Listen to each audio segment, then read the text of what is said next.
Hi everyone, and welcome back to another Board Game video. Today's video is dedicated to the Thailand schedule and some predictions based off of it, so let's get right into this. So when we're talking about the Thailand schedule, it is pretty much 1.33x speed. That's something that we are currently experiencing as a community within Princess Connect. If you want full breakdowns on this, feel free to read this article. Lace covered it in detail as well.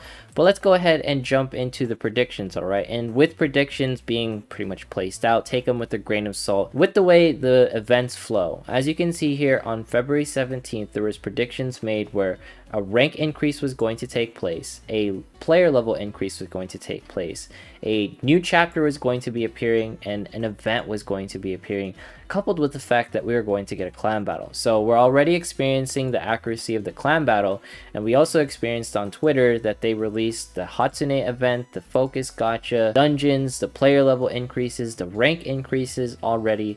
All official news, alright? So with that, we asked for more breakdowns on all the different things occurring. And this is what's essentially going to be guaranteed each month if we follow through with this schedule. There's going to be a clan battle appearing, there's going to be rank increases, player level increases, and an event. Those things in particular. No chapter release every single month. It's going to be somewhat releasing in sprinkles, but for the most part, it's going to be nice not to get a new chapter every single month, just so we can sort of catch up on our mana, because it's difficult to build units like that quickly, right? So let's jump into the next set of events that's going to be appearing after the Hatsune event, alright? So you can see here that we're actually going to be getting another clan battle in March 7th, and then we're going to be getting the rank increases, and then the player level increases to level 88, and then after that we're going to be getting the Little Lyrical event. Note that Hatsune event is only up to March 6th, and then the Little Lyrical event is going to be appearing on March 10th if we follow through with the schedule right, all predictions, But you can see here accuracy, clan battle, rank, player level, event. That's how it's going to flow. And then once we jump here into April, we're actually going to get some free pulls, which is nice.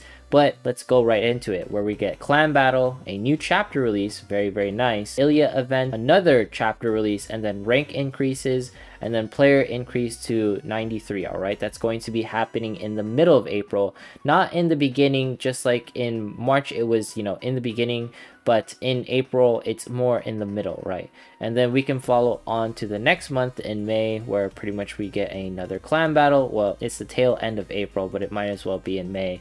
And then we're going to be getting the Area 12 release or Chapter 12 release, rank increases, player level increases, and then there's pretty much hints of like the summer event is going to be appearing, right? And note here that Extreme Dungeon is also going to be appearing at the end of May, which is really cool, and I feel by then we'll be somewhat ready for it. And then on the end of May 23rd through pretty much June 6th, Summer Karu is going to be appearing, the first character that free to play should pull for. The banners in between, it's debatable. It's more for meta players, for people who are heavily focused in PvP and in clan battle.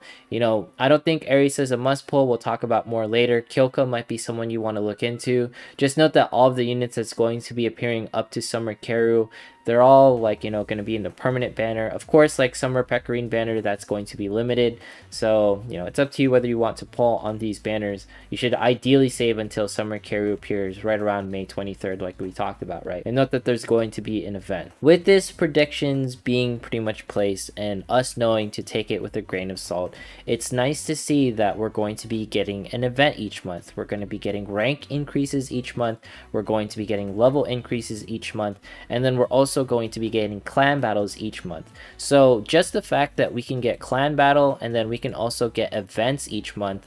Clan battle is at least 1500 gems for everyone. I feel like if you are in a clan with at least 15 people who are attacking, you are at least guaranteed to be part of like the top 3,000, which is guaranteeing you one multi. And then after that, you pretty much get into the events, and the events are at least going to give you 2,000 gems. So with that, you are going to get at least 3,500 gems per month, flowing all the way up to Summer Karu. That's at least going to be 10 multis, and not to mention we're going to get free multis in between like the coming months. So every other month we're going to get daily free 10 pulls for a week. It's going to be a really nice factor, and this is what makes Princess Connect a free to play game. because of the clan battles, because of the events flowing into it. Even though our schedule is accelerated, there are things going to keep us held onto the game so we can actually do things.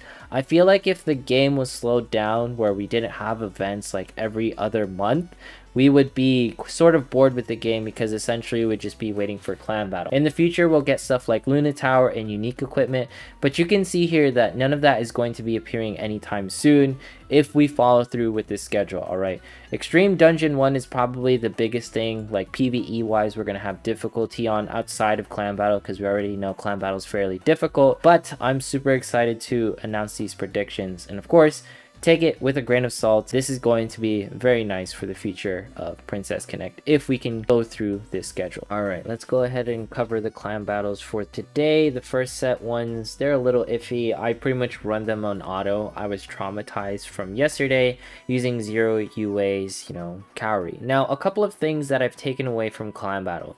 Levels are more important than stars. By that I mean skill levels, player levels, character levels. Those are going to be way more important. Having a level 80 will be very different from having a level 60. Obviously, if they have the characters actually leveled up, because what happens is when you are of a lower character level, the skills actually hit less. So it's one of those things to look out for. The debuffs, the attacks, everything will increase based off of the actual character level. All right, not based off of stars. Stars are like the stats, the multipliers that will be taken into account in order to accumulate the attack.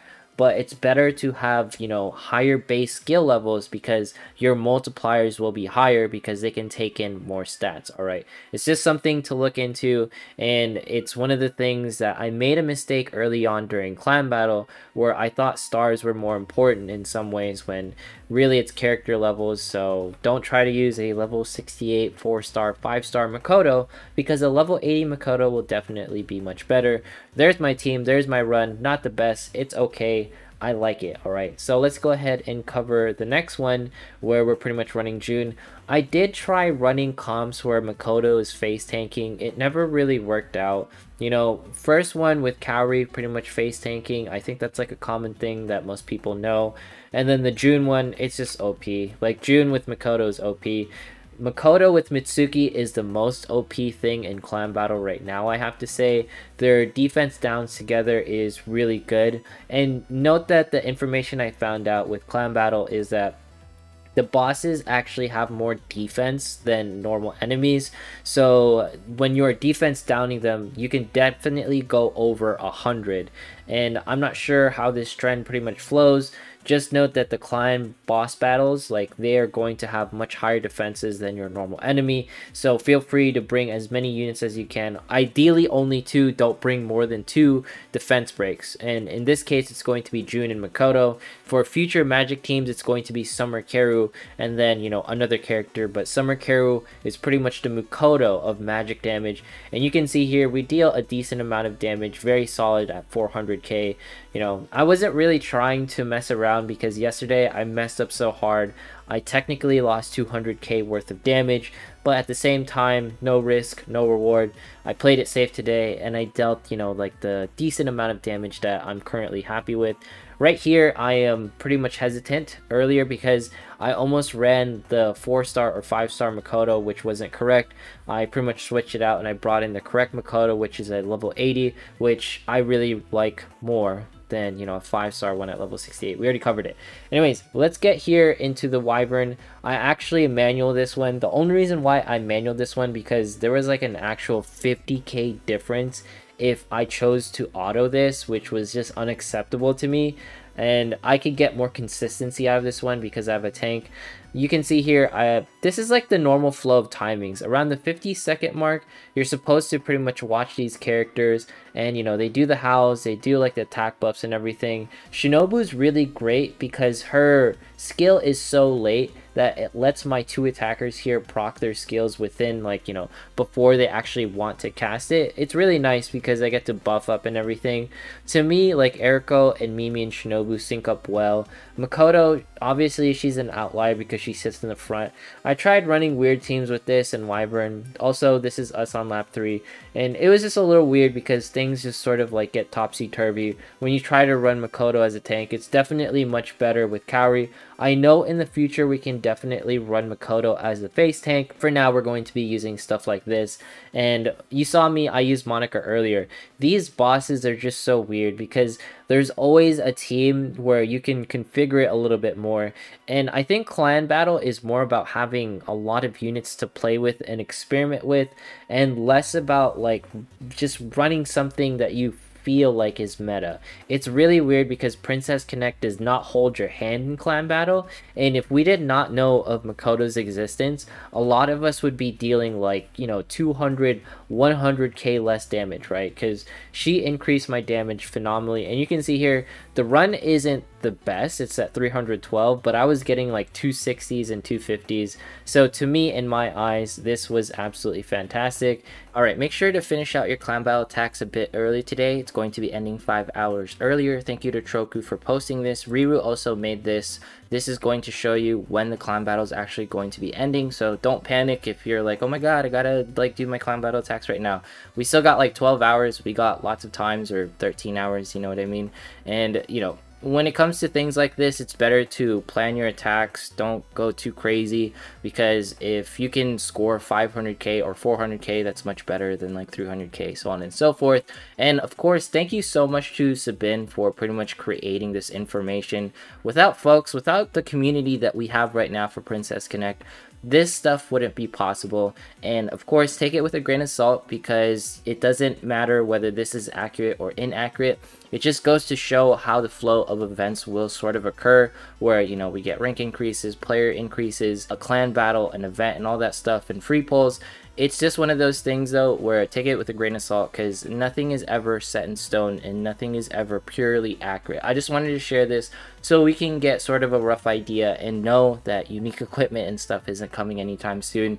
I hope folks understand that with unique equipment, the game will change drastically, so it's going to be some time before that actually appears in the game. Anyways, if you made it this far into this video, consider subscribing, dropping a like, leaving a comment. Once we hit 15k subs, we're doing a giveaway. Follow me on Twitch, follow me on Twitter. I appreciate you being here. Thank you so much for watching today's video, and I will see you in the next one.